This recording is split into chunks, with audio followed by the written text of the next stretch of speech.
Ναι, παρακαλώ. Αυτό συμβαίνει σήμερα στην Ελλάδα? Όχι μόνο δεν συμβαίνει, αλλά προσπαθούν με κάθε τρόπο αυτό να το σταματήσουν. Και επειδή, αν θέλετε, θα ξεκινήσω τον Αριστοτέλη εδώ. Ο Αριστοτέλης λέει πολλά βέβαια, αλλά δύο ταιριάζουν πάρα πολύ εδώ. Λέει ο Αριστοτέλης: φίλος Πλάτων, φίλος Σοκράτης, φιλτέρων θα πάντων αλήθεια. Αυτή η αλήθεια αποκρύπτεται. Αλλά έχει και κάτι άλλο ο Αριστοτέλης, ή μάλλον τρία θα πω, τέσσερα, και τα τέσσερα κολλάνε καλά εδώ. Είναι πάντων δεινών τόκος εστίν, όπου ο τόκος σήμερα στην πατρίδα μας έχει διαλύσει την παραγωγή. Γεωργία μήτρη πασών των επιστημών, για τις οποίες γεωργία διατηρείται η κτηνοτροφία και η κτηνοτροφία διατηρεί τον άνθρωπο. Εσείς όπως κάθεστε, αγαπητέ, τώρα εκεί, φοράτε τα παπούτσια που είναι δέρμα, είναι αποτέλεσμα γεωργίας κτηνοτροφίας. Έχετε και τα ρούχα σας που είναι η γεωργία, είναι το μπαμπάκι, έχετε το μαλλινό σας που είναι και αυτό κτηνοτροφία, πληθήκατε με σαπούνι το πρωί, ο άνθρωπος. Η σημερινή κοινωνία, θα το έλεγα, είναι μια υπόθεση 70 με 80% κτηνοτροφία, η οποία συντηρείται από τη γεωργία. Έχουμε δε και την υπόθεση αυτή τώρα που είναι πρόσφατη με τις αγελάδες, τις τρελές της Αγγλίας. Αν θέλετε να δώσω ένα νούμερο το οποίο αξίζει τον κόπο, μιλάνε για 12 εκατομμύρια αγελάδες, μίλησε ο Πρωθυπουργός της Αγγλίας. 12 εκατομμύρια αγελάδες και 12 εκατομμύρια μοσχάρια όμως περίπου κάθε χρόνο μας κάνουν κοντά 24 εκατομμύρια, πάνω από 20 εκατομμύρια ζώα. Αν υπολογίσετε μία διατροφή με 7 τόνους το κάθε ζώο, μιλάμε για κάπου 150 εκατομμύρια τόνους ζωοτροφή να πάνε προς τα ζώα και τουλάχιστον μία φορά να πάνε να ετοιμαστούν. Μιλάμε για μια διακίνηση 300 εκατομμυρίων τόνων. Αν πάμε στις 300 ημέρες, μιλάμε για κάπου 1 εκατομμύριο τόνους ζωοτροφές διακίνηση ημερησίως. Και αυτές οι ζωοτροφές είναι βασικώς γεωργία. Καταλαβαίνετε λοιπόν ότι η Αγγλία θα χρεοκοπήσει, θα διαλύσει, εάν υποχρεωθεί να σφάξει αυτά τα ζώα της. Και αυτά συμβαίνουν στην Αγγλία. Εμείς εδώ, με συγχωρείτε που είμαστε μια πλούσια χώρα από ό,τι ξέρω, και από ό,τι γνωρίζω όχι φτωχοί όπως θέλουν να μας πούν. Γιατί γελάτε, κύριε Σοφιανόπουλε? Διότι αν η Δευτέρα πιο πλουσία εκφύσεως χώρα της, ας πούμε, της κοινής αγοράς, αν όχι της Ευρώπης, που είναι η Γαλλία, έχει μία δραχμή εκφύσεως, η Ελλάδα έχει 100 δραχμές εκφύσεως. Αφήστε τον πληθυσμό. Δηλαδή αν κατεβαίναμε ένα διαστημόπλιο από τον Άρη, ξέρω εγώ, και κοιτάγαμε με τα όργανά μας που πρέπει στην Ευρωπαϊκή Ήπειρο να προσγειωθούμε και να αναπτύξουμε τη ζωή μας και τον πολιτισμό μας, διότι εκεί καταστράφει από έναν πυρηνικό πόλεμο ο Άρης, θα κατεβαίναμε στην Ελλάδα. Εδώ είναι το σημείο όπου υπάρχουν τα πάντα και είναι λίγο Ευρώπη, λίγο Ασία και λίγο Αφρική και γεωγραφικός. Αυτή λοιπόν η γεωφυσική μοναδική περιοχή, προνομιακή, θα έλεγα και στον κόσμο, ακριβώς, είναι που δίνει αυτό το τεράστιο πλεονέκτημα να έχουμε μία χλωρίδα και μία πανίδα σπάνια, αλλά πρωτίστως τις δυνατότητες να εξελίξουμε αυτά τα πράγματα, πράγμα το οποίο βεβαίως σήμερα δεν γίνεται. Με συγχωρείτε να σας πω κάτι. Θα ήθελα να μου πείτε τι είναι αυτό που έχει η Ελλάδα σαν δύναμη και στη συνέχεια να μας πείτε, ουσιαστικά ζητάω να μας αποδείξετε, γιατί αυτές οι πηγές πλούτου δεν έχουν μπει σε κίνηση στον τόπο μας ώστε να έχουμε τη θέση την οικονομική, αλλά όχι μόνο. Στη συνέχεια μπορούμε να μιλήσουμε για την πνευματική και πώς ιδέεται με την οικονομική, και αν αυτό το πράγμα είναι οργανωμένο, από πού προέρχεται αυτό το εμπόδιο. Κύριε Σμαραγδί, μου ζητάτε τώρα μέσα σε μια τόσο μικρή εκπομπή να αναλύσουμε ένα θέμα το οποίο θα θέλει πιθανώς 10 εκπομπές, όχι μία. Αλλά έτσι τηλεγραφικά, σαν τίτλους. Θα έλεγα ότι αν αφήνανε τον Έλληνα να αξιοποιήσει την Ελλάδα, δεν θα υπήρχε λόγος να μεταναστεύσει.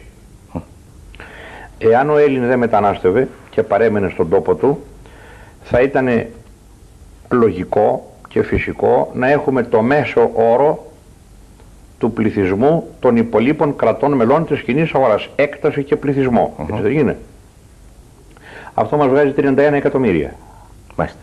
Και καθώς καταλαβαίνετε, αν η Ελλάδα σήμερα είτε εις θέση να συντηρήσει, που μπορεί να συντηρήσει 60, 70, αν όχι 100 εκατομμύρια κατοίκους, αλλά αυτό δεν είναι της παρούσης. Εάν ήμασταν 31 εκατομμύρια σήμερα σε αυτό το γεωγραφικό σημείο της ανθρωπότητας, μπροστά στα Δαρδανέλια και μπροστά στο Σουέζ, και το Γιβλαρτάρ χωρίς Σουέζ και Δαρδανέλια είναι ουσιαστικά άχρηστο, θα βλέπαμε ότι θα ήμασταν οι τροχονόμοι της ανθρωπότητας. Έπρεπε λοιπόν να μεθοδευτεί τι? Να μεθοδευτεί ο Έλληνας να μην μπορεί να ζήσει την Ελλάδα οικονομικώς, για να μεταναστεύει. Και έτσι μεταναστεύουν ο Έλλην εις τα πέρατα της γης, το είδαμε αυτό, 1.200.000 Έλληνες στην Αυστραλία, κοντά 1 εκατομμύριο στον Καναδά, μερικά εκατομμύρια στην Αμερική, και δεν υπάρχει σημείο της ανθρωπότητας που δεν υπάρχουν Έλληνες. Έτσι όλοι αυτοί λείπουν σήμερα από την Ελλάδα. Και αυτό έφτασε την Ελλάδα σήμερα στο να κινδυνεύει βιολογικός, διότι το 2025 προβλέπεται η Τουρκία 100 εκατομμύρια και εμείς από 8 έως 10, το 10 είναι θα έλεγα πολύ, μάλλον προς το 8 θα τίνουμε, διότι έχει αρχίσει η μείωση του πληθυσμού, και τότε καθώς καταλαβαίνετε τα πράγματα θα είναι πάρα πολύ δύσκολα. Αν θέλετε, επειδή θα φανεί περίεργο στους τηλεθεατάς αυτό το 31 εκατομμύρια, θέλω να αποδείξω, να δώσω δύο αριθμούς. Γαλλία, που είναι η δεύτερη πιο αραιοκατοικημένη χώρα, διότι οι Γάλλοι σκοτώθηκαν πολύ στους Ναπολεοντίους πολέμους, είχαμε το ίδιο φαινόμενο με την Ελλάδα, αλλά από άλλη αιτιολογία, αν και θα έλεγα και εδώ είχαμε και εκεί αρκετά λόγω πολέμων κτλ. Η Γαλλία λοιπόν είναι 62-63 εκατομμύρια κάτοικοι, αλλά είναι και 540.000 τετραγωνικά χιλιόμετρα. Εάν διαιρέσετε το 542 το 132 που είναι η Ελλάδα, είναι 4 φορές και κάτι. Αν διαιρέσετε το 62-4 μας κάνει 15. Δηλαδή, εάν στη Γαλλία έπρεπε να ήμασταν 50% επιπλέον οι Έλληνες. Αν θέλετε και κάτι άλλο πιο τραγικό, με 1,5% αύξηση πληθυσμού μετά το 50 που ήμασταν 8 εκατομμύρια, έπρεπε σήμερα να ήμασταν 15.600, με 2% έπρεπε να είμαστε περί τα 20 και με 3% 30. Βγαίνει το 31 αυτό που λέγαμε. Ανταυτού είμαστε 10. Αλλά και από αυτό το 10, κύριε Μαραζή, πρέπει να αφαιρέσουμε τον ελληνισμό που ήρθε από την Αίγυπτο μετά τα γεγονότα του Νάσερ, από την Ήμβρο, την Τένεδο και την Κωνσταντινούπολη μετά τα γεγονότα του 55, και από το Ανατολικό Μπλοκ και τη Σοβιετία γενικώς μετά το 60, πόντι και δεν συμμαζεύεται, όπου αυτοί με τα παράγωγά τους υπολογίζονται γύρω στα 3 εκατομμύρια, άρα έχουμε 10 μείον 3, 7. Δηλαδή ξεκινήσαμε 8 εκατομμύρια Έλληνες το 50, και αντί να είμαστε τουλάχιστον 15,5 και 3 που ήρθαν 18, είμαστε 10. Δηλαδή είμαστε η μισή από ό,τι θα έπρεπε. Θέλετε να μας πείτε δηλαδή ότι στην περιοχή του πληθυσμού οργανώθηκε ένας μηχανισμός που φαντάζομαι εναγνία των Ελλήνων. Έχει σχέση με τον εμφύλιο, αποδυναμώθηκε, η ίδια η χώρα δεν μπορούσε να θρέψει τον πληθυσμό, τον εξανάγκασε σε μετανάστευση. Αυτό έγινε λοιπόν σε σχέση με τον πληθυσμό και συνεχώς έχουμε αυτή την φθήνουσα πορεία και κατάσταση. Γιατί ο μετανάστης, μην ξεχνάμε ότι είναι ηλικίας από 20 μέχρι και 45-50. Το καλύτερο δυναμικό φεύγει δηλαδή ουσιαστικά, και αυτό που γεννάει. Ναι, είναι το αναπαραγωγικό δυναμικό. Δηλαδή όλοι οι Έλληνες οι οποίοι φεύγανε ήταν αναπαραγωγικοί, γι' αυτό ευξήθησαν τόσο πολύ εκεί που πηγαίνανε, εν σχέση με το 1/3 που είναι συνήθως ένας πληθυσμός σε μια χώρα.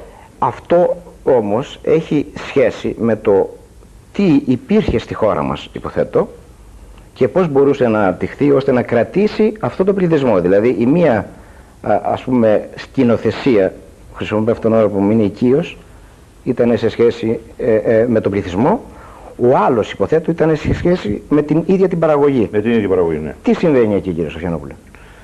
Κοιτάξτε, εκεί έγινε κάτι το θα έλεγα σατανικό. Δηλαδή είναι κοινό μυστικό θα έλεγα ότι λένε ότι η Ελλάδα είναι γεωργοκτηνοτροφική χώρα. Αλλά 52% της κοινής αγοράς είναι κτηνοτροφία. Και αυτό το ότι η Ελλάδα είναι γεωργοκτηνοτροφική λέγεται κάπως υποτιμητικά, ότι δεν βαριέσαι, είμαστε κι εμείς ψιλογεωργοί, κάποια σταφίδα, καναλάδι και δεν συμμαζεύεται.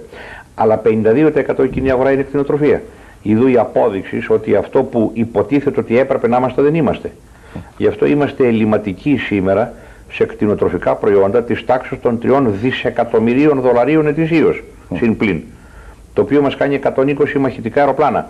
Δηλαδή, αν η Ελλάση το αυτάρκης σε κρέας, γάλα, τυρί τα τελευταία 10 χρόνια, θα είχαμε συνάλλαγμα να αγοράσουμε 1.200 μαχητικά αεροπλάνα.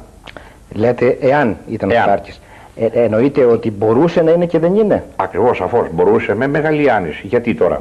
Διότι αν υπολογίσουμε ότι η Ολλανδία είναι της τάξης των 40.000 τετραγωνικών χιλιόμετρων και η Ελλάδα είναι 132, το 4 στο 120, 3 πάει 3, λέει η Ολλανδία είναι 3,5 φορές μικροτέρα της Ελλάδος. Έχει ένα πληθυσμό 18 εκατομμύρια περίπου, δηλαδή σχεδόν το διπλάσιο της Ελλάδος, με 3,5 φορές λιγότερο της Ελλάδος. Αν δηλαδή τα βάλουμε κάτω έκταση και πληθυσμός, η Ελλάδα 3,10-30, 3,8-24 εν σχέση με την Ολλανδία έπρεπε να έχει πληθυσμό 54 εκατομμύρια. Μάλιστα. Τουλάχιστον. Και έχει 10. Αν θέλετε το συσχετισμό Ολλανδία και Βέλγιο μαζί, 28.000 τετραγωνικά χιλιόμετρα το Βέλγιο και 38-39 η Ολλανδία μας κάνει 66 και 2 φορές το 66 132. Βέλγιο συν Ολλανδία είναι η μισή Ελλάδα σε έκταση, σε προβολή. Το ανάπτυγμα είναι ακόμα ευνοϊκότερο προς την Ελλάδα. Βεβαίως. Αλλά είναι 12 οι Βέλγοι και 18 οι Ολλανδοί 30, σε μισή Ελλάδα, άρα σε ολόκληρη 60. Είμαστε 10, είμαστε δηλαδή το 1/6 του μέσου πληθυσμού Βελγίου και Ολλανδίας. Ως προς τον πληθυσμό. Ως προς τον πληθυσμό. Τώρα, στις δυνατότητες, ήδη καλλιεργούμε 42 εκατομμύρια στρέμματα.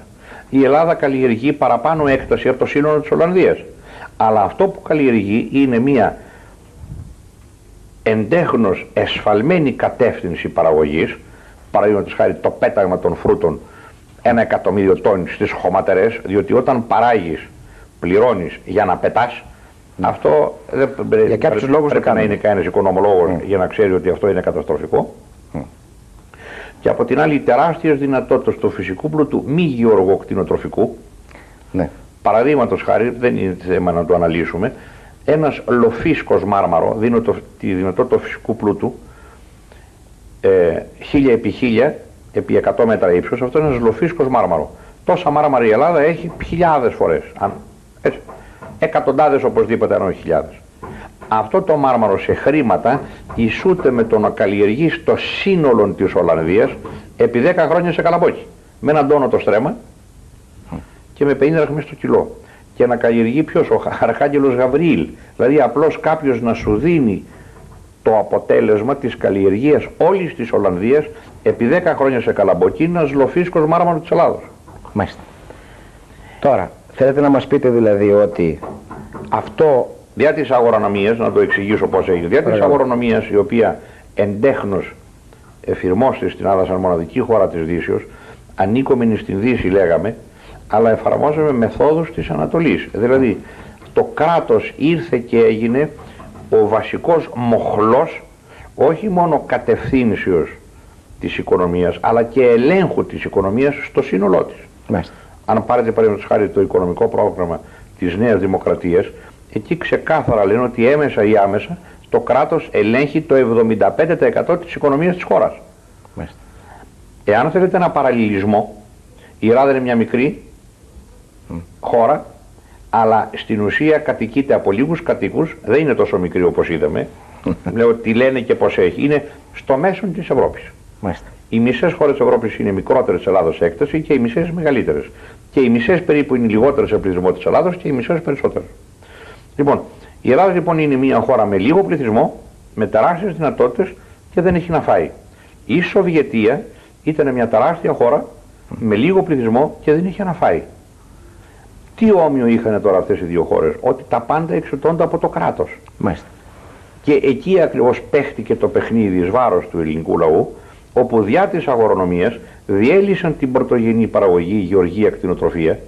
Αν θέλετε ένα απλό παράδειγμα, 7 η μπαμπακόπιτα τη δεκαετία του 50-60 ξέρω εγώ, 3 και 40 το πρόβιο γάλα. Σήμερα 40 η μπαμπακόπιτα, 200 το πρόβιο γάλα, είχε φτάσει μέχρι 300 και επειδή κάναμε ό,τι κάναμε βασιτώσει, βγήκαν οι παραγωγοί στους δρόμους. Ως εκ τούτου το κράτος ήρθε και εκαθήλωσε ουσιαστικά την πρωτογενή παραγωγή σε τέτοιες τιμές που ο παραγωγός δεν μπορούσε να επιβιώσει. Και έτσι σηκώθηκε και αυτή η μετανάστευση. Μάλιστα. Κύριε Σοφιανόπουλο, σας ακούω με μεγάλη προσοχή και είναι και ο λόγος που εγώ ζήτησα να μιλήσουμε σήμερα εδώ. Διότι πρέπει, υποθέτω, και οι άνθρωποι από την περιοχή του πολιτισμού να κατανοήσουν τι συμβαίνει στη χώρα μας σε ό,τι αφορά το ευρύτερο φάσμα της ελληνικής κοινωνίας και πώς οργανώνεται ή αποσυντίθεται και από ποιους. Και επειδή από ό,τι ξέρω η εμπειρία σας με συγχωρείτε, δεν είναι μόνο η εμπειρία ενός επιστήμονα, ενός χημικού, όσο η εμπειρία ενός βιομηχάνου.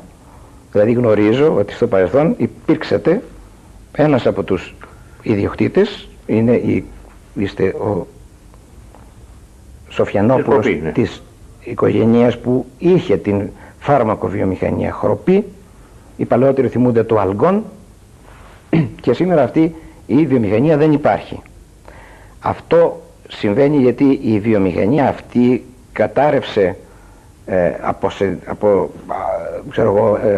έπαψε να λειτουργεί για λόγους εγγενείς ή για λόγους ευρύτερους, και αν αυτό το πράγμα έχει σχέση επίσης, θα ήθελα σας παρακαλώ να μας εξηγήσετε, και με μια γενικότερη πολιτική απέναντι στην ελληνική βιομηχανία, γιατί βλέπω και άλλα φαινόμενα να συμβαίνουν γύρω μας.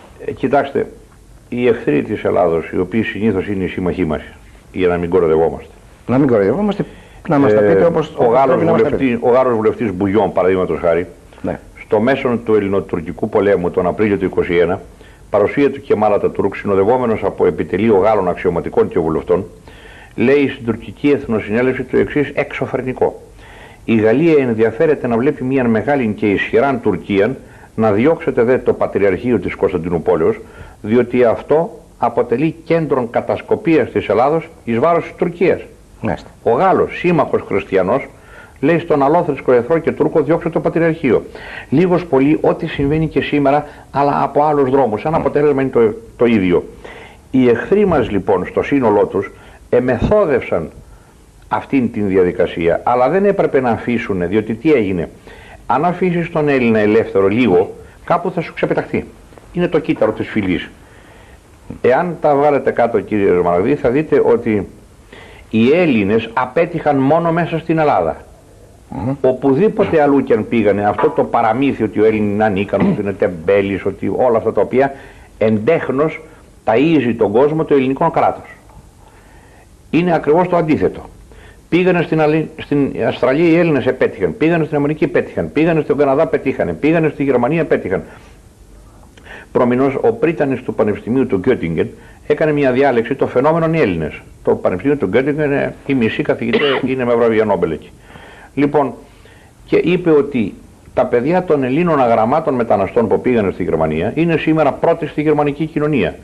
Σε έδρες καθηγητικές, σε πανεπιστήμια, σε πολυτεχνία, τραγουδιστές της όπερας.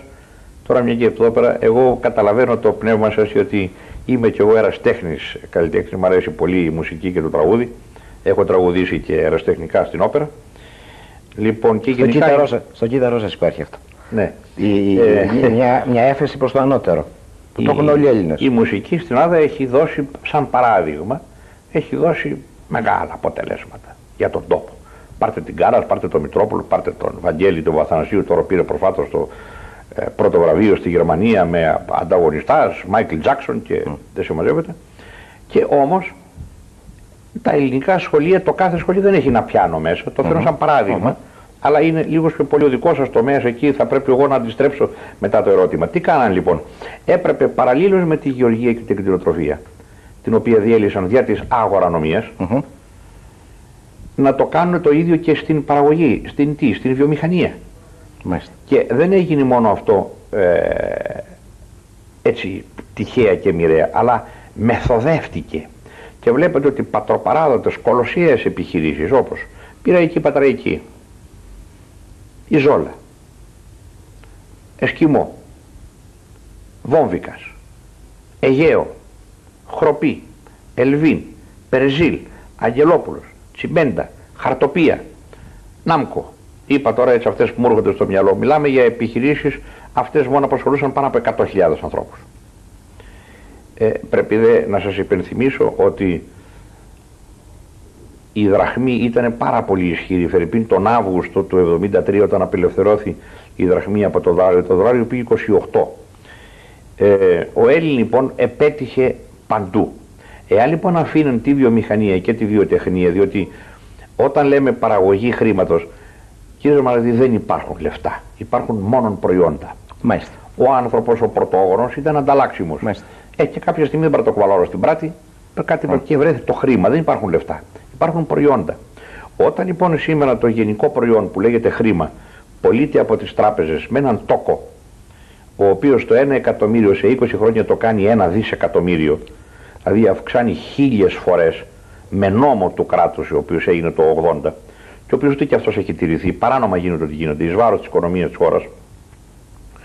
Σας ρωτώ εγώ, ποιο προϊόν από το 74, 75, 76 μέχρι το 96 στην 20ετία αυτή ευξήθη 1000 φορές, ώστε να δικαιολογείται να αυξάνει και το χρήμα σε 20 χρόνια 1000 φορές. Κανένα προϊόν δεν πήγε παραπάνω από 15 φορές. Το δολάριο ήταν 30, πήγε 258 φορές. Το μάρκο ήταν, ξέρω εγώ, 15, πήγε 10 φορές. Οι εφημερίδες ήταν 20, πήγαν 150, 210 φορές. Δεν μπορεί να βρείτε προϊόν να πήγε άντε 50 φορές επάνω σε απολύτους αριθμούς. Κι όμως, ο νόμος της Ελλάδος, κατά αντίθεση του Αριστοτέλους, πάντων δίνων τόκος εστίν, έφτασε να είναι 1000 φορές, και επειδή είναι γεωμετρική η πρόοδος έτσι όπως γίνεται, στη δεκαετία αυξάνει 32 φορές. Το εξωφρενικό δεν είναι ότι στην ίδια χώρα, με τους ίδιους ανθρώπους, με την ίδια οικονομία, στη μεν εφορία όποιος χρωστάει 1 εκατομμύριο σε 30 χρόνια χρωστάει 11.800 και στην τράπεζα χρωστάει 32 δισεκατομμύρια. Καθώς καταλαβαίνετε, στη φύση και γενικά στην παραγωγική διαδικασία δεν υπάρχει τίποτε, και διαμάντια να κλωτσά στην παραλία της Αφρικής, δεν είναι δυνατόν ποτέ να βγουν αυτά τα χρήματα, να καλυφθούν αυτοί οι τόκοι που δια νόμου το ίδιο το κράτος επέβαλε στον ελληνικό λαό, αποτελέσματα του οποίου είναι αυτή η διάλυση της γεωργίας, της κτηνοτροφίας που βλέπουμε καθημερινά και έχει φτάσει σήμερα την ελληνική κοινωνία σε απόγνωση. Αυτό συμβαίνει. Μάλιστα.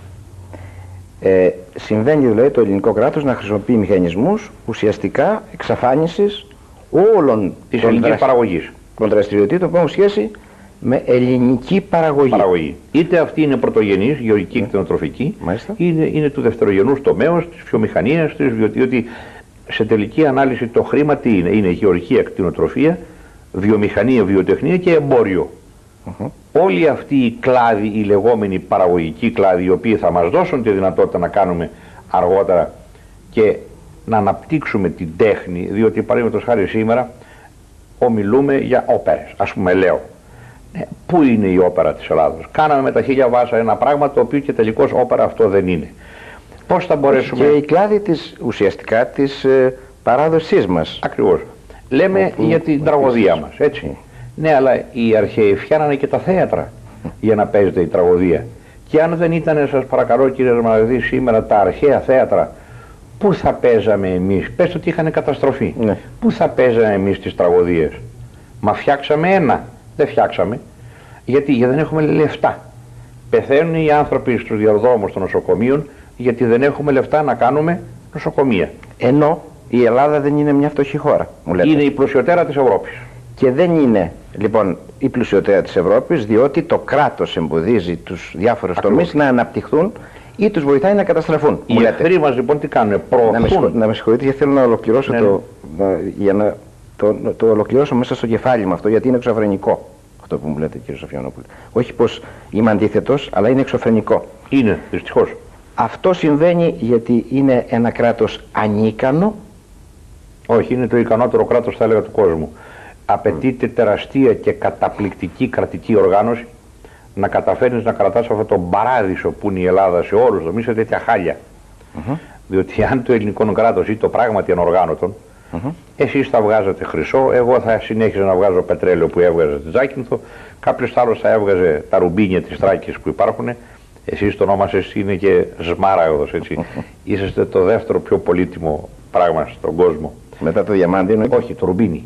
Μετά το ρουμπίνι. Το ρουμπίνι είναι ο πρώτος πολύτιμος, μετά είναι το σμαράγδι, το beryllium, silicium, magnesium, carbonate και μετά είναι το διαμάντι. Το πριλάντι, από το διαμάντι θα βγάλουμε ένα πριλάντι, θέμα γωνίας, για να γίνει τολική ανάκλαση, αλλά αυτό είναι άλλο. Λοιπόν, αυτή η δυνατότητα της Ελλάδος σε όλους τους τομείς. Δεν υπάρχει σημείο της χώρας που να μην έχει δυνατότητες να την αξιοποιήσει κανένας.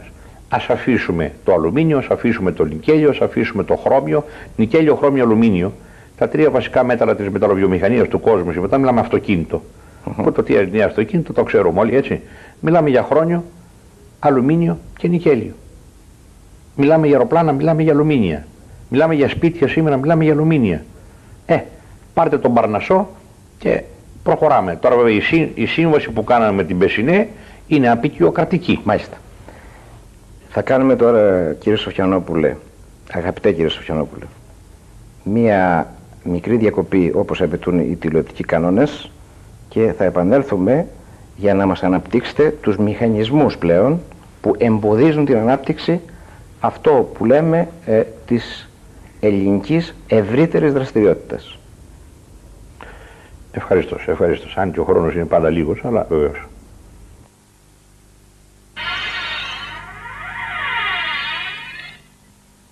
Προς τη σωστή κατεύθυνση και ο πολιτισμός μπορεί να ακολουθήσει ή να ανθίσει. Όταν όμως αυτά τα πράγματα βρίσκονται στους χερούς μας και στη χώρα μας σε ανάπτυξη αλλά συγχρόνως και σε αρμονία. Πρέπει πρώτα λοιπόν να ξέρουμε ότι αυτά τα πράγματα είναι σε ανάπτυξη και δεύτερον να ξέρουμε ότι είναι σε αρμονία. Προσπαθούμε λοιπόν να δούμε εάν αυτά, και μιλάμε για την περιοχή της βιομηχανίας αλλά όχι μόνο, στον τόπο μας είναι σε ανάπτυξη. Και αν δεν είναι, από αυτά που μας λέει ο κ. Σαφιανόπουλος, που μοιάζει να μην είναι, ποιοι εμποδίζουν αυτή την κατεύθυνση. Ο κ. Σαφιανόπουλος λοιπόν. Ξεκινήσατε κύριε Μαραδί με εκείνο του Καβάφη ότι οι έμποροι είναι οι ήρωες της φυλής. Και είπατε πώς είναι αυτό. Με αυτά τα λίγα τα οποία προλάβαμε και είπαμε πριν, βλέπετε ότι αυτός το είχε πιάσει το θέμα, ότι μη υπαρχόντων, δηλαδή αυτών των κολοσσών των Ελλήνων, και ας πάρουμε συγκεκριμένα πράγματα. Εάν δεν ήταν ο Αβέροφ, θα είχαμε Καλιμάρα Μαροστάδιο να κάνουμε τους πρώτους Ολυμπιακούς Αγώνες? Όχι. Αν δεν ήταν ο Ζάπας, διότι εν αντιθέσει με αυτό που ο κόσμος πιστεύει και έχει ακούσει, την ιδέα της επαναβιώσεως των Ολυμπιακών Αγώνων που γίνεται και τόσο θόρυβος που δεν μας δώσανε την Ολυμπιάδα κτλ. Όλοι ξέρουν τον Βαρόνα Πιέντε Κουμπερτέ, αλλά δεν είναι. Είναι ο Μινάς Μινοίδης από την Καστοριά. Και είχε πείσει τότε και έγιναν κάτι πρώτοι Ολυμπιάδες έτσι απλές, αλλά εις το Ζάπιον. Ο δε Ζάπας διέθεσε και όλη την περιουσία του για την τέλεση των πρώτων Ολυμπιακών Αγώνων. Εάν δεν ήταν πάλι ο Συγκρός, θα είχαμε γεωργική σχολή και το νοσοκομείο του Συγκρού. Εάν δεν ήταν οι άλλοι Έλληνες να χρηματοδοτήσουν, θα είχαμε πανεπιστήμιο, θα είχαμε πολυτεχνείο. Το Καφτατζόγλιο στη Θεσσαλονίκη, αν δεν ήταν ο Καφτατζόγλης, οι Έλληνες της Αμερικής, αν δεν ήσουν, δεν θα είχαμε σήμερα τον Ευαγγελισμό. Και από πού να αρχίσω και πού να τελειώσω. Ούτε να αρχίσετε ούτε να τελειώσετε. Θα μου επιτρέψετε να σας θυμίσω, το ξέρετε ίσως καλύτερα από μένα, ότι στην αρχαία Ελλάδα, στην περίοδο του Χρυσού αιώνα, υπήρχε μια απόλυτη αρμονία ανάμεσα στους ανθρώπους της τέχνης και στους ανθρώπους που κατήχαν στα χέρια τους την παραγωγή. Βέβαια. Αυτό, υπό μορφή χορηγών τότε, γιατί το sponsoring που μας ήρθε απ' έξω είναι μια μετάφραση μιας βαθύτατης ελληνικής συμπεριφοράς. Δεν είναι απλώς μιας λέξης, μιας συμπεριφοράς. Αυτά λοιπόν έδωσαν. Ήταν δε τιμή στον Παρθενώνα. Ήταν δε τιμή και στον Αθηναίο πολίτη να αγοράζει την πανοπλία του. Ο Σωκράτης είχε λάβει μέρος σε όλες τις εκστρατείες των Αθηναίων. Ο περιβόητος Δημοσθένης, ο πατέρας του είχε βιομηχανία. Παρήγε κρεβάτια, μαχαιροπύρουνα και όπλα. Πήγανε, λέει, οι Αθηναίοι και πολεμήσαν στο Μαραθώνα. Ένα πράγμα το οποίο λείπει από το σχολείο. Το παίρνουμε σαν δεδομένο. Ναι, αλλά πολεμήσανε 10.000 Αθηναίοι. Και τι πετάγανε, κύριε Μαραδί, στους Πέρσες? Πέτρες. 10.000 Αθηναίοι σημαίνει 10.000 σπαθιά. Σημαίνει 10.000 δώρατα. Σημαίνει 10.000 τόξα. 100 βέλη φερέτρα, 1.000.000 βέλη. 20.000 περικνημίδες, 10.000 ασπίδες, 10.000 περκεφαλαίες.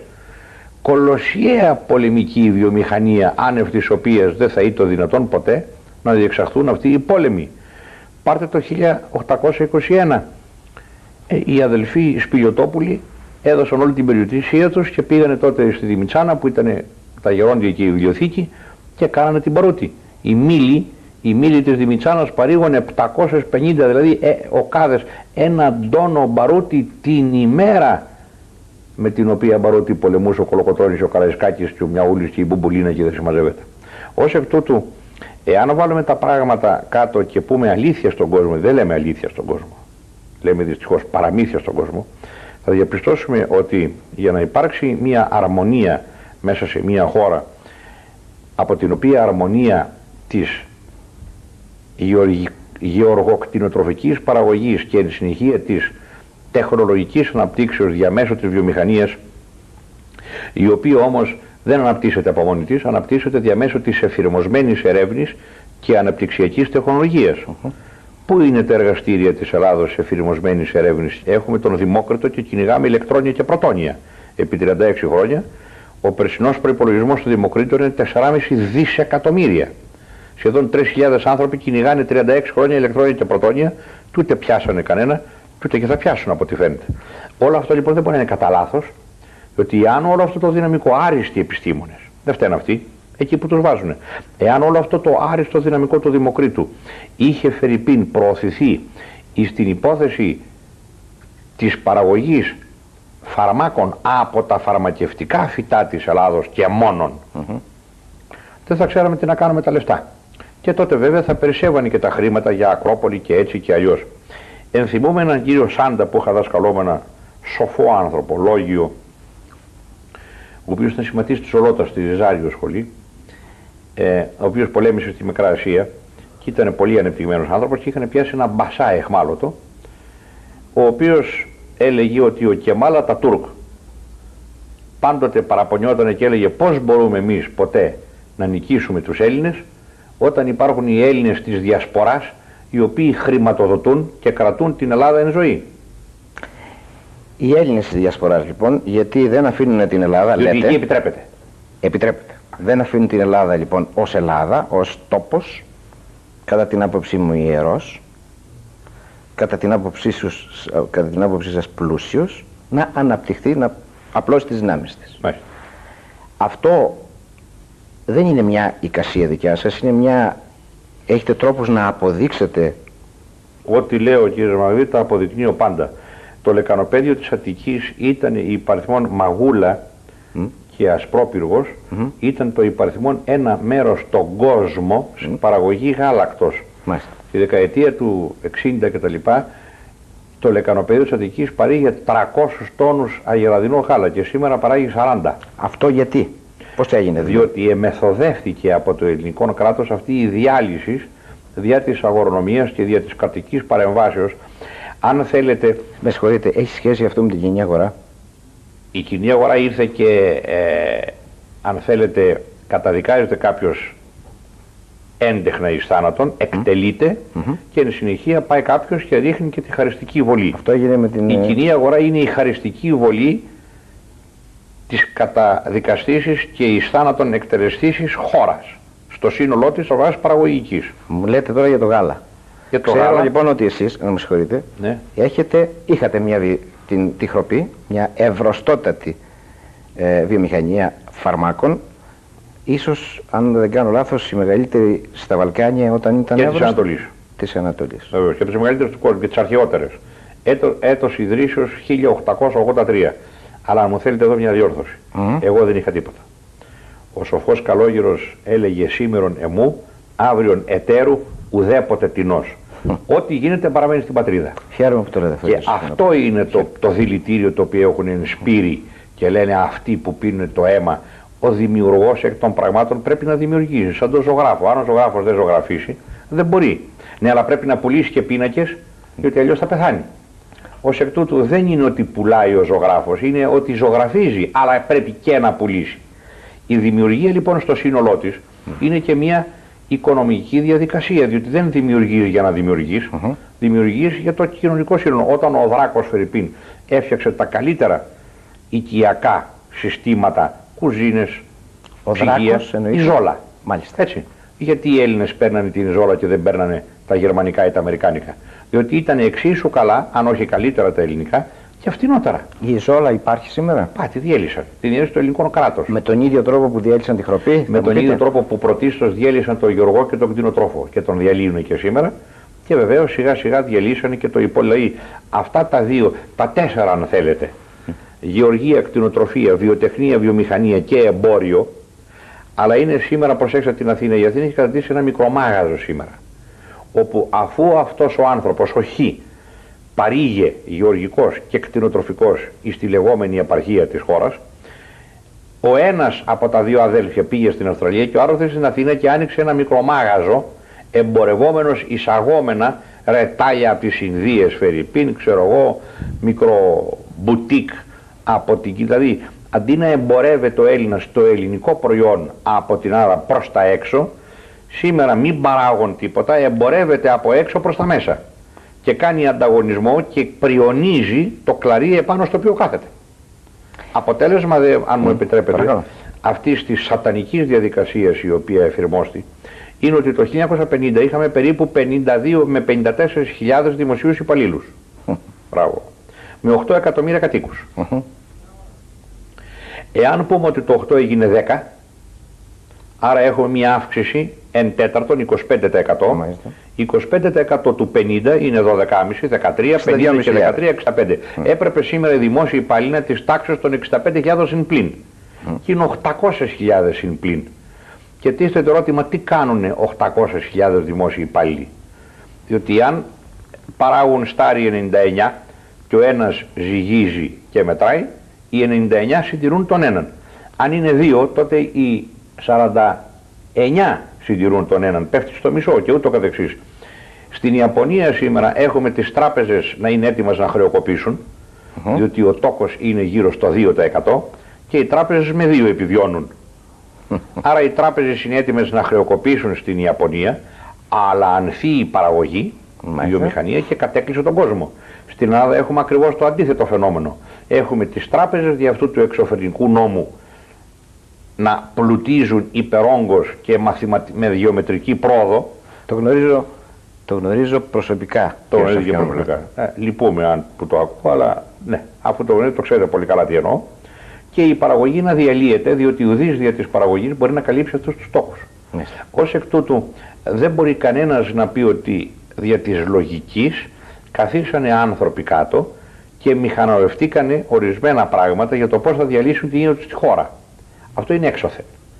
Και επειδή δεν μπόρεσαν τελικώς να διαλύσουν την Ελλάδα στο σύνολό τους και πάντα τους βγαίνει αγκάθι στο οποιοδήποτε, ακόμη και στη Σοβιετία, σε αυτό το εσχρό καθεστώς, οι πόντοι γυρίσανε με λάντα πίσω, με αυτοκίνητα.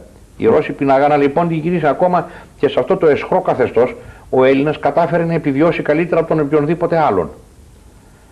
Αποτέλεσμα, ορίστε, 25% σήμερα της εμπορικής ναυτιλίας της ανθρωπότητος το έχουν Έλληνες. Κύριε Σοβιανόπουλε, γνωρίζω, το είδα στο βιβλίο σας αυτό, ότι σε μία φάση της δραστηριότητάς σας μετά από το κλείσιμο της Χροπή, που υποθέτω πως έγινε, όπως έγινε και για την υπόλοιπη ελληνική βιομηχανία, κτηνοτροφία, γεωργία κτλ., επιχειρήσατε να αναδύσετε υπόγειους ορίζοντες πετρελαίου.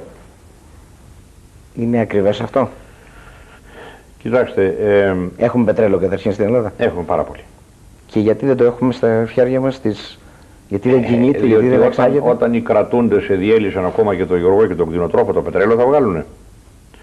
Αν ενθυμίστε μάλιστα ότι προσφάτως γράψαν οι εφημερίδες ότι ο διαγωνισμός που έγινε για να δώσουμε τα πετρέλαια της Δυτικής Ελλάδος έγινε στο Λονδίνο και στο Χιούστον του Τέξας.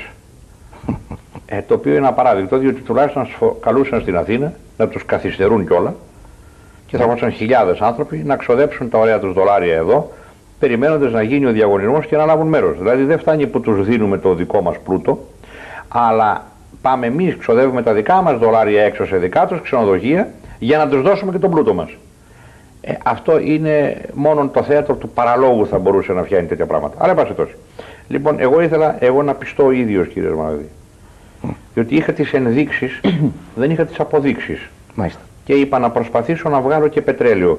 Και αν βγάλω και πετρέλαιο και πάλι με σταματήσουν, τότε εγώ θα έχω την απόδειξη ότι εδώ πρόκειται περί πολύ οργανωμένης, θέλετε να την πω τη λέξη, περί οργανωμένης προδοσίας στο σύνολό της, εκ μέρους ενός παρακράτους του κράτους, άγνωστο στον πολύ τον κόσμο.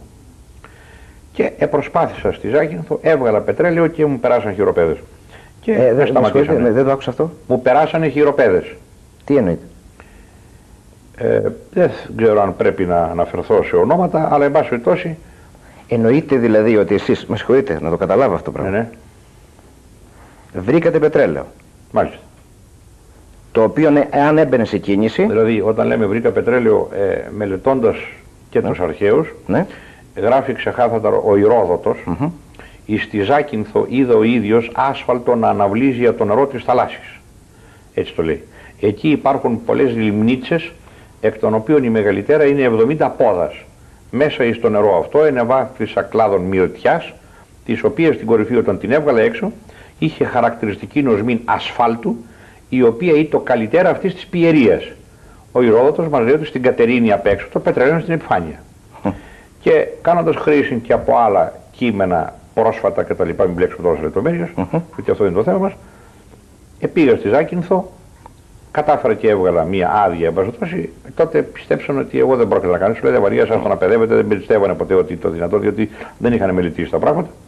Και όταν έβγαλα πράγματι πετρέλαιο, αν θέλετε και τη λεπτομέρεια, να την πω εμπασχετώσει, ήταν τότε υπουργός βιομηχανίας ο κύριος Έβερτ, ο οποίος έστειλε τηλεγράφημα στο διοικητή χωροφυλακής και ήρθε και μου πέρασε χειροπέδες. Στα δε δικαστήρια που με περάσανε, ισχυρίζονται ότι οι άδειες που μου δώσαν ήταν παράνομες. Το κράτος ισχυρίζεται ότι η άδεια που μου έδωσε να βγάλω πετρέλαιο ήταν παράνομη. Αλλά και ενώ βρήκατε πετρέλαιο. Με σταματήσανε. Το οποίο δεν. Από το 1900. Εγώ είχα φτάσει να βγάζω μέχρι 70 βαρέλια πετρέλαιο την ημέρα με αστείες μεθόδους, διότι ήθελα να εντοπίσω τη γωνία κλείσεως διαρροής μέσα από ένα σεισμικό ρήγμα που υπάρχει στην περιοχή βορειοδυτικής κατευθύνσεως, ποια είναι η γωνία, και να κάνω ένα μόλο το οποίο και έκανα μέσα στη θάλασσα, να κάνω μια γεώτρηση με ελληνικά γεωτρύπανα μέχρι και 750 μέτρα και να δούμε τότε πόσο πετρέλαιο θα βγάζαμε. Και εκεί επάνω με σταμάτησαν. Και έκτοτε δεν κάναν τίποτα. Το κλείσανε το πετρέλαιο δηλαδή. Ναι, είναι εκεί. Και εμείς εισάγουμε από άλλες χώρες. Αν θέλετε κύριε Μαγδί να το ξεκαθαρίσουμε και αυτό. Το πετρέλαιο είναι και αυτό κάτι πάρα πολύ σημαντικό. Αλλά δεν είναι τόσο σημαντικό στο οικονομικό μέγεθος. Αν θέλετε πολύ κοντά να το πούμε. Όχι, μην μου το πείτε αυτό, ναι. Στην Κροσίνη. Πείτε μου ποια άλλα είναι τα μεγάλα μεγέθη. Τα μεγάλα μεγέθη είναι τα τρόφιμα. Τα τρόφιμα. Τα οποία θα μπορούσαμε να είχαμε. Να ήμασταν αυτάρκεις και κάνουμε και εξαγωγές. Και δεν κάνουμε. Όχι. Είμαστε ελληματικοί σε πολύ μεγάλο βαθμό και αυτό είναι το μεγάλο μειονέκτημα της χώρας σήμερα. Δηλαδή δεν μπορεί η Ελλάδα να θρέψει τον ελληνικό πληθυσμό. Και αυτό είναι τροχοπέδι. Θα πεθάνουν τα μωρά της Ελλάδος αν δεν εισαχθεί γάλα. Και να εισαχθεί γάλα, τι λέει, από τα αγροκτήματα αρόζα. Ποια αγροκτήματα αρόζα? Αυτά είναι οπτικές εικόνες. Η Ολλανδία, αν τη διαιρέσετε στο σύνολό της δια των 6,5 εκατομμύριων αγελάδων που έχει, μένουν γύρω στα 5 στρέμματα σε κάθε αγελάδα. Αν αφαιρέσετε 18 εκατομμύρια κατοίκους, χωριά, πόλεις, δρόμους, το μεγαλύτερο δικό δίκτυο του κόσμου, αμυροχώραφα, του λείπες και δεν συμμαζεύεται, είναι ζήτημα αν μένουν 2 στρέμματα σε κάθε ζώο. Αλλά από 2 στρέμματα δεν μπορεί να πάρεις περίπου 10 τόνους που θέλει μία αγελάδα να φάει το χρόνο. Δηλαδή η Ολλανδία κάνει τεράστιες εισαγωγές ζωοτροφών από όλο τον κόσμο και το μεγάλο της όφελος είναι ότι της μένουν περίπου 60 εκατομμύρια τόνοι κοπριά, με την οποία φτιάνει την κόλαση που έχει, ότι είναι κάτω από τη θάλασσα, γεμίζει σιγά σιγά και κλείνει ένα κόλπο, αντλεί τα νερά, ρίχνει τις κοπριές αυτές μαζί με χώμα, παίρνει με βαθικόρους από τον ωκεανό και φτιάνει μια εφοροτάτη γη και προχωράει και προχωράει. Εμείς την έχουμε και την έχουμε διαλύσει. Την έχουμε και την έχουμε διαλύσει. Δηλαδή η εμπειρία σας ως πρώην βιομήχανος, φαρμακοβιομήχανος, ως ένας άνθρωπος δηλαδή της παραγωγής. Όχι μόνο, γιατί η χροπή δεν είναι το μόνο φάρμακα. Ήταν νομίζω και το καλλιτικά, ήταν ζωοτροφές, ήταν χρώματα οικοδομών, χρώματα υφασμάτων, πλαστικά. Ήταν θα έλεγα μια ομάς 15 βιομηχανιών υπό ένα όνομα. Σας έκλεισαν. Όπως έκλεισαν και πάρα πολλές ελληνικές βιομηχανίες. Αν μου επιτρέπετε, για να διορθώσω κι εδώ, διότι θα ήταν ανεπίτρεπτο εκ μέρους μου να λέω αυτά που λέω σήμερα και να είχα μείνει, εγώ παρατήθηκα, κύριε Μαραδί. Μάλιστα. Δηλαδή όταν είδατε που πάει το πράγμα. Διαχώρισα τη θέση μου με την Εθνική Τράπεζα τότε και με το Δημόσιο. Λέω δεν είναι δυνατόν να κάνετε αυτά που κάνετε. Α, και σε εσάς μπήκε η τράπεζα δηλαδή. Συνεκάλεσε ένα διοικητικό συμβούλιο τότε και είπε ότι παρετούμε τις θέσεώς μου αντιπροέδρου και διευθύνοντος συμβούλου της Γροπή, διότι δεν δύναμε να ανεχθώ πλέον τη συμπαιγνία της Εθνικής Τραπέζης, συμπαιγνία με το του Δημοσίου δηλαδή, εις βάρος της εταιρείας και της εθνικής οικονομίας. Όταν παρετήθην, η Γροπή είχε καθαρά θέση λογιστική, όπως λέμε, 3,5 δις τότε. Αλλά δεν είναι το θέμα αν παρετήθην εγώ ή όχι. Το θέμα είναι ότι. Μεθόδευσης. Ακριβώς. Εν κατακλείδη, κύριε Σοφιανόπουλε, μας λέτε ότι για ό,τι δεν μπορεί να κάνει η Ελλάδα, κάποιοι ευθύνονται. Ευθύνει το ελληνικό κράτος ξεκάθαρα. Το ελληνικό κράτος από αδυναμία ή? Όχι, από οργάνωση. Με έξωθεν εντολάς. Αν θέλετε πάλι αποδεικτικό αριθμητικό, διότι αν αυτόν τον αριθμό δεν μπορούμε να συνοηθούμε, ο τζίρος όλοι ξέρουν τι είναι, των φαρμάκων επί ετησίας βάσεως το 1974-75 ήταν της τάξεως των 5 δισεκατομμυρίων δραχμών σε απολύτους αριθμούς τότε. Ο τζίρος των φαρμάκων σήμερα έφτασε 500 δις. Μάλιστα. Έχουν δει 100 φορές επάνω. Προσέξτε όμως, τότε υπήρχε ελληνική βιομηχανία που κράταγε τα μπόσικα και οι πολυεθνικές δεν αλώνιζαν και σήμερα βγάλανε τις ελληνικές εταιρείες από τη μέση και οι πολυεθνικές σου λέει τόσο πουλάω. Αν θέλεις πάρε, άμα θέλεις μην παίρνεις. Το ελληνικό μέλλον δυσίωνων. Ένα προϊόν δικό μας φερειπίν ελληνικό το οποίο είχε 50 δραχμές, άντε σήμερα να είχε 300, μια πολυεθνική σήμερα το πουλάει στην Ελλάδα 3.000. Και αφού δεν υπάρχει το ελληνικό, είμαστε υποχρεωμένοι να παίρνουμε το ξένο. Διώξαμε δηλαδή ό,τι το ελληνικό και στην Ελλάδα φέραμε το ξένο. Το οποίο πλέον ορίζει την ελληνική βιομηχανία. Και τα είδατε τώρα αυτά με τους συνταξιούχους, με τις την ελληνική κοινωνία ακριβώς, ουσιαστικά. Ακριβώς. Και αυτό το λέτε εσείς ότι είναι μια μεθόδευση όπου μεσολαβούν άνθρωποι οι οποίοι υπηρετούν ξένα συμφέροντα, ξεκάθαρα. Δηλαδή είναι μια προδοσία. Προδοσία με μεγάλα γράμματα και με κεφαλαία, εις το κύβο. Διότι κύριε Μαδί, προσέξτε, δεν μπορεί να τρελάθηκαν όλοι, να τρελάθηκαν οι γεωργοί της Ελλάδος, να τρελάθηκαν οι κτηνοτρόφοι, να τρελάθηκαν οι βιοτέχνες, να τρελάθηκαν οι βιομήχανοι, να τρελάθηκαν οι έμποροι. Όλη η παραγωγική διαδικασία της χώρας βρίσκεται σε διάλυση. Ναι, αλλά δεν ευρίσκεται σε διάλυση. Τι μεσολάβησε? Μεσολάβησαν ορισμένες νομοθετημένες οικονομικές δομές της χώρας και αν θέλετε εν συνεχεία ήρθε και η χαριστική βολή της κοινής αγοράς, όπου αν θέλετε εμείς πήραμε 61 κιλά κατά κεφαλή γάλα και η πρώτη τελευταία χώρα που είναι η Ισπανία έχει 150 κιλά. Μάλιστα. Η Πορτογαλία που μπήκε 12 χρόνια μετά την άνοδο στην κοινή αγορά πήρε 192 κιλά γάλα κατά κεφαλή. Το οποίο σημαίνει εμείς πήραμε 630.000 τόνους και η Πορτογαλία πήρε 2 εκατομμύρια τόνους. Αυτό το 1,4 εκατομμύρια τόνους αγελαδινό γάλα, εάν μας το είχαν δώσει, θα λύναμε τα οικονομικά μας προβλήματα, διότι θα μιλάγαμε για 350.000 αγελάδες, 350.000 αγελάδες είναι 350.000 μοσχάρια, 350.000 μοσχάρια είναι 100.000 τόνοι κρέας, είναι $1 δισεκατομμύριο, μάνι. Και από εκεί έπειτα αν το προεκτείνουμε θα δείτε τελείουν η ανεργία και τελείαν όλα. Όταν δε την τριετία 93-96 όλες οι χώρες πήρανε αύξηση στην ποσόστοση, ποσόστοση είναι το ποσόν που μας επιτρέπει η κοινή αγορά να παράγουμε. Ενώ πήρανε όλοι αύξηση στην ποσόστοση, με ένα εξωφρενικό νούμερο που δώσανε στην Ιταλία 1.300.000 τόνους, όταν η Γερμανία Φερρυπίν πήρε 260.000 τόνους αύξηση, στην Ελλάδα σαν μοναδική χώρα δεν μας δώσανε ούτε 1 κιλό. Η μοναδική χώρα που δεν πήρε αύξηση στην ποσόστοση ήταν η Ελλάδα. Εμείς παραπίναμε εκεί που ήμασταν. Και προσέξτε τώρα γιατί στην Ιταλία. Διότι η Ιταλία είναι κοντά, μεταφέρει βότ σε 24 ώρες, έρχεται το γάλα από την Ιταλία στην Ελλάδα και η Ιταλία μπορεί να πάρει φερπίνο όπως είναι μακρόστενη, να πάρει από τις γειτονικές Γαλλία, Γερμανία και ούτω καθεξής. Δηλαδή οι κεντρικές χώρες μεγάλες γαλακτοπαραγωγές θα δώσουν στη Βόρειο Ιταλία και η Ιταλία θα δώσει στην Ελλάδα. Γι' αυτό και πήρε η Ιταλία αυτό, διότι αλλιώς δεν δικαιολογείται. Τι σοηλογική εξήγηση έχει αυτό? Η Ελλάδα να μην πάρει καθόλου αύξηση στην ποσόστοση και η Ιταλία να πάει δηλαδή η Ιταλία πήρε αύξηση στην ποσόστοση το διπλάσιο του συνόλου της Ελλάδος. Κεφαλαιώνοντας, κύριε Σοφιανόπουλε, τι θέλετε να μας πείτε?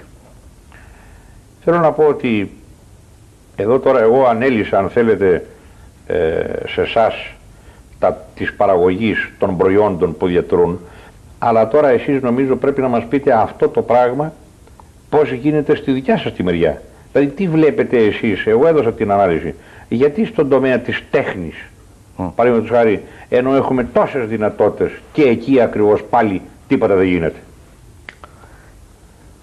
Τώρα σας τα πετάω το μπαλάκι, αλλά εγώ δεν το ξέρω καλά το θέμα αυτό, αλλά δεν βλέπω ότι και εκεί διαισθάνομαι, ενώ εδώ στο δικό μου τομέα έχω αποδείξεις. Εσείς αποδεικνύετε στον τομέα σας ότι συμβαίνουν αυτά. Τι αποδείξεις? Υπάρχουν οι αντίστοιχες αποδείξεις, κύριε Σοφιανόπουλε, και για την περιοχή του πολιτισμού και της τέχνης και των γραμμάτων. Έχω μία εμπειρία για μικρό διάστημα, αλλά απέκτησα τη γνώση του πράγματος στα σχολεία, στα πανεπιστήμια. Ναι. Έχω μία εμπειρία. Παιδεία, λοιπόν. Παιδεία. Έχω μία εμπειρία από τον κινηματογράφο και έχω και μία εμπειρία από την τοπική αυτοδιοίκηση. Μπορώ να σας πω ότι, ας πούμε, αν θέλετε να μιλήσουμε, με ρωτάτε να σας πω. Να το εντοπίσω λίγο, γιατί δεν ξέρω αν έχουμε και πολύ χρόνο ακόμη. Ο Τόινμπι, ο μεγάλος αυτός Εγγλέζος ιστορικός, τους μεγαλύτερους του κόσμου και πιθανώς ο καλύτερος, στο βάθος Έλληνας, ο μεγαλύτερος ιστορικός του 20ου αιώνα, στο περιβόητο έργο «Οι Έλληνες και οι κληρονομιές τους», The Greeks and their Heritage, μας δίνει αποδεικτικά στοιχεία ότι ο Τούρκος, ο δυνάστης, ο Μωαμεθανός, ο Μογγόλος που κατέλαβε και κατέσφαξε τον ελληνισμό, επέτρεπε στον Έλληνα να κάνει πανεπιστήμια, ακαδημίες και ούτω καθεξής. Πράγμα το οποίο απαγορεύει σήμερα το Σύνταγμα της χώρας. Εκεί τι συμβαίνει? Συμβαίνει, κύριε Σοφιανόπουλο, το εξής. Κλείνοντας, σας άκουσα με πάρα πολύ μεγάλη προσοχή και θα ευχόμουν όλοι οι άνθρωποι από την περιοχή που αντιπροσωπεύω να σας ακούσουν και να ακούσουν τους αντίστοιχους Έλληνες με την ίδια προσοχή. Να ξαναθυμίσω πώς ξεκινήσαμε αυτή την εκπομπή, ότι ο Καβάφης λέει ότι οι έμποροι είναι οι ήρωες της φυλής μας, ότι χωρίς ίσως αυτή την δύναμη εν λειτουργία στην Ελλάδα, η Ελλάδα θα καταπατηθεί, θα βουλιάξει. Και να σας πω ότι επίσης, κύριε Σοφιανόπουλε, αν δεν ήταν οι Τσοπαναρέοι, επανάσταση δεν στεκότανε, κολοκοτρώνης. Ναι. Και να σας πω, κύριε Σοφιανόπουλε, ότι εγώ, ένας άνθρωπος της τέχνης, συνειδητοποιώ από αυτή την κουβέντα ότι το μόνο που μας μένει είναι να ενωθούμε. Όλοι οι Έλληνες. Οι Έλληνες από την περιοχή τη δικιά σας. Οι Έλληνες από την περιοχή του πολιτισμού. Οι Έλληνες από την περιοχή της επιστήμης. Και να οργανωθούμε απέναντι σε αυτή την προδοσία, όπως την ονομάζετε εσείς, για να ξεπεράσουμε το πρόβλημα που μας έχουν δημιουργήσει, γιατί δεν είναι άδικο μια φυλή σαν τη δικιά μας, με αυτή την διάσταση και με αυτή την κληρονομιά, αλλά και με το δοσμένο φως που έχει, να βρίσκεται σε αυτό το σημείο από συνωμοσίες ή από εξυπηρετήσεις ή συμφέρονταν αλότριων, μικροτέρων δε ημών. Επειδή λοιπόν η εμπειρία μου, κύριε Σοφιανόπουλε, από την περιοχή της παιδείας και του πολιτισμού είναι ακριβώς η ίδια, οι ίδιες ακριβώς συνωμοσίες και προδοσίες γίνονται, είμαι βέβαιος. Τότε είναι ακόμα χειρότερα τα πράγματα. Δυστυχώς. Είμαι βέβαιος ότι μόνο ενωμένοι μπορούμε ουσιαστικά να ξεπεράσουμε το πρόβλημα που αυτοί μας δημιουργούν. Εύχομαι ο βήχας σας να μην είναι μια επισφράγιση της βαθύτατης απεσιοδοξίας. Σας βλέπω να έχετε βουρκώσει, κύριε Σοφιανόπουλε, αλλά επειδή η τέχνη πάντα είναι αισιόδοξη, έχω να σας πω το εξής. Συμβαίνουν αυτά, κύριε Σοφιανόπουλε, αλλά είμαστε πολύ δυνατοί. Δεν θα τους περάσει. Σας ευχαριστώ, πάρα πολύ που ήρθατε. Και εγώ σας ευχαριστώ που μου δώσατε αυτή τη δυνατότητα και θέλω να ελπίζω ότι ο ελληνισμός θα κάνει πάλι το θαύμα του, αλλά δεν έχουμε πολύ χρόνο, κύριε Σμαραγδί, διότι δυστυχώς έχουμε μείνει πλέον λίγοι οι Έλληνες ανά τον κόσμο. Και αυτός ο ελληνισμός ο οποίος υπάρχει ακόμα ανά τα πέρατα της οικουμένης Εάν περάσουν μια-δυο γενιές και ένα μεγάλο μέρος από αυτούς δεν γυρίσουν πίσω, τότε τα πράγματα θα είναι πάρα πολύ δύσκολα. Θα τους προφθάσουμε, κύριε Σαφιανόπουλο. Θα τους προφθάσουμε. Εύχομαι και αυτό προσπαθούμε. Καλό σας βράδυ.